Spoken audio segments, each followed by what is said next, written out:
வாங்கி வந்திருக்கேன், அதனால இருப்பு திசை வருது. அப்படி ஐயா புரியுதா? என்ன கொடுத்தது?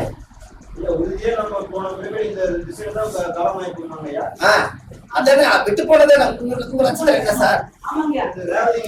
சரி, போன ஜென்மத்தில் என்ன நட்சத்திரம் சார்? அதே உங்களோட ஐயர் என்ன சொல்றாரு? உங்களுக்கு ராசி நட்சத்திரம் தெரியுதா? ஜென்ம நட்சத்திரம், ஜென்ம ராசி, நாம தேசம். அப்ப ஜென்ம ஜென்ம ஒரே நட்சத்திரம் தான் எல்லாத்துக்கும். அப்ப அந்த திசையில நீங்க பரப்பீங்க.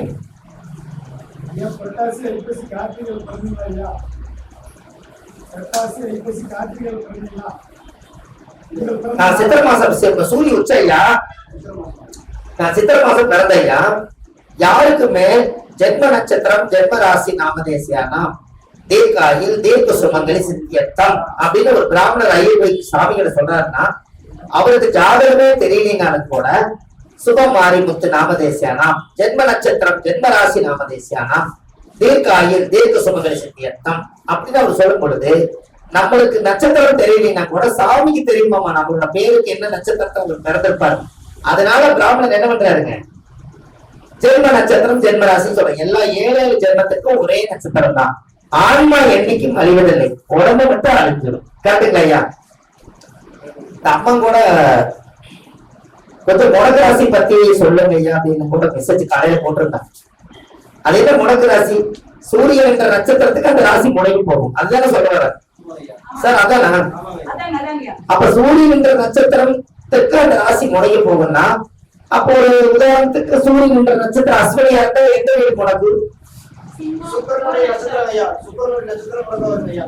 பூர நட்சத்திரம் முடக்குங்களா? சரி, அப்போ முடக்கு வந்து உங்களுக்கு அருமையான கேள்வி. அப்போ சூரியன் என்ற நட்சத்திரம் அஸ்வினியாக இருந்தால் சின்ன வீடு முடக்கு. அப்போ அந்த சூரியன் என்ற நட்சத்திரத்தை ஏங்க எடுக்கிறீங்க முடக்குக்கு?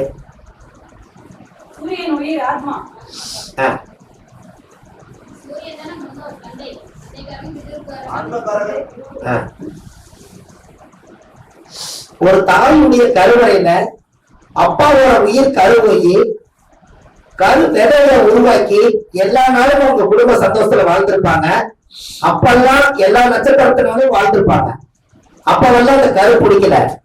சூரியன் என்ற நட்சத்திரம் அஸ்வினின்னு என்னோட ஜாதகத்துல இருக்குதுன்னா, அவங்க எல்லா நாளும் வாழ்ந்து முடிச்சுட்டு இந்த ஜென்மாவில சுபமாரிமுத்துங்கிற ஒருத்தர் உலகத்தை கொண்டு வந்ததற்காக அவங்களோட கருவாக்கு தகுந்த நட்சத்திரத்துக்கு அஸ்வினிங்கிற நட்சத்திரத்துலதான் கரு உருவாயிருக்கு. எப்பங்க? தாயுடைய கற்பத்துக்குள்ள. அது வெளியில வர நட்சத்திரம் என்ன? கரெக்டா சொன்னீங்க. யார் சொன்னீங்க சொல்லுங்க. சூப்பர். ஏன்னா இப்ப நான் பூர நட்சத்திரம். அப்ப அஸ்வினியில அப்பா உருவாக்கிட்டாரு, அம்மா பெற்று கொடுத்தது பூரம். அதனால தாயும் தந்தையும் சேர்ந்ததுனாலதான் அது முடக்கு நட்சத்திரத்துக்கு கருணா தோஷம் வர்றதுக்கா. சார் நீங்க சூரியனுக்கு எத்தனை வருஷம்? சந்திரனுக்கு எத்தனை வருஷம்? சேர்த்துனா இந்த 14 வருஷம் என்ன திசை? எங்க உச்சமாகிறாரு? அதனால 16. எப்படி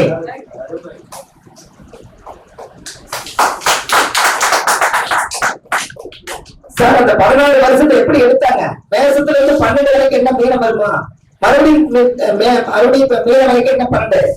மேசம் 13, ரிஷபம் 14, மிதுனம் 15, கடகம் 16. அதனால 16 வருஷம். எப்படி வருங்களா ஐயா? கரெக்டா கணக்கு. சனி எத்தனை வருஷம்? வாங்க கூடவே.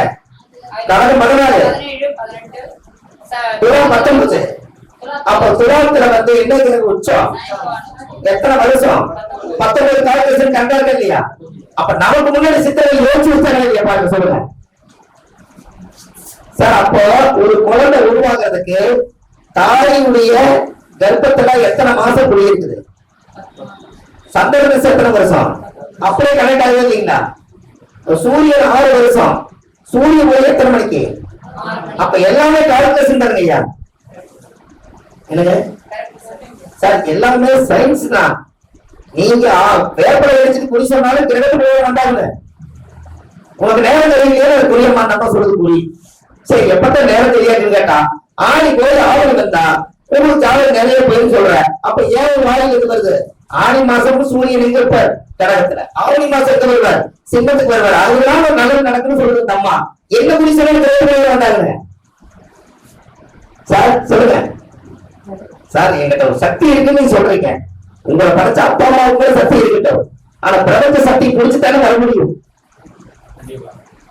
கரெக்டுங்களா ஐயா? அப்போ அந்த சூரியன் என்ற நட்சத்திரம் ஒரு தாயுடைய கருவறையில இருந்து தொப்புள் கொடி அறுக்கும் நேரம் சந்திரனுடைய சார நட்சத்திரத்தை படித்த திசை வரிசை நீங்க எடுக்கிறீங்க. சந்திரன் திசை, சந்திரனுடைய நட்சத்திரம் எங்க நட்சத்திரம் வந்து அஸ்வினி நட்சத்திரம்னா சந்திரனை போட்டு மேசராசியில போட்டு அது கேது திசைக்கு அஸ்வினி முடிச்சுட்டு சந்திரன் வரைங்க. இப்படி ஒரு உதாரணம். ஐயா உங்க உங்க உங்க உங்க பேர் என்னங்க ஐயா? மூர்த்தி ஐயா. ஒரு கேள்வி, உங்களுடைய நட்சத்திரம் என்னங்க ஐயா? உங்களுக்கு நீங்க என்ன திசை நடக்குதுங்க ஐயா? சார் இவர் வந்து உண்மையிலே ஒரு துளவாசின்னு சொல்றாரு. நான் என்ன பண்றேன், இவர் விருச்சிக ராசியில வாழ்றாருங்க.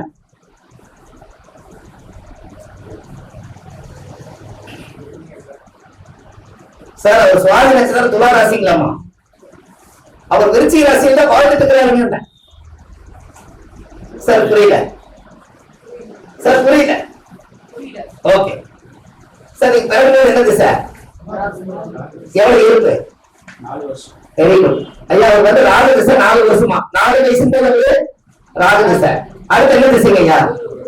குரு திசை வரப்போ சுவாதி முடிஞ்சு என்ன நட்சத்திரம் வரும்? வெரி குட், அது குரு திசை. அதுல 14 வருஷம், 14 20 வயசோட விசாக நட்சத்திரம் எங்க முடிஞ்சிருச்சு? 20 வயசுலயே நீங்க சந்திரன் எங்க இருக்கா? துலத்துல இருக்கிற. விசாக முடிஞ்ச அனுச நட்சத்திரம் எங்க வரும்? சனி திசை 19 வருஷம் முடிச்சிட்டீங்க. அப்ப அனுசத்துக்கே சந்திரன் எங்க வந்துட்டாரு? விருச்சிக வந்துட்டாரு. இப்ப நீங்க என்ன திசை சொல்றீங்க? அப்ப ஏற்ற நட்சத்திரம் நீங்க. அப்ப புதன் திசை கேட்டுக்கிட்டாங்க வருது. அப்போ நீங்க பிறக்கும் போது இருக்கிற சந்திரனை புடிச்சுக்கிட்டு இருக்கிறீங்க.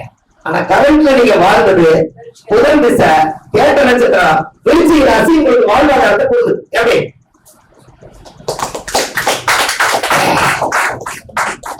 என்ன சார் உழைக்கிறீங்க சார்? சொல்லுங்க சார்.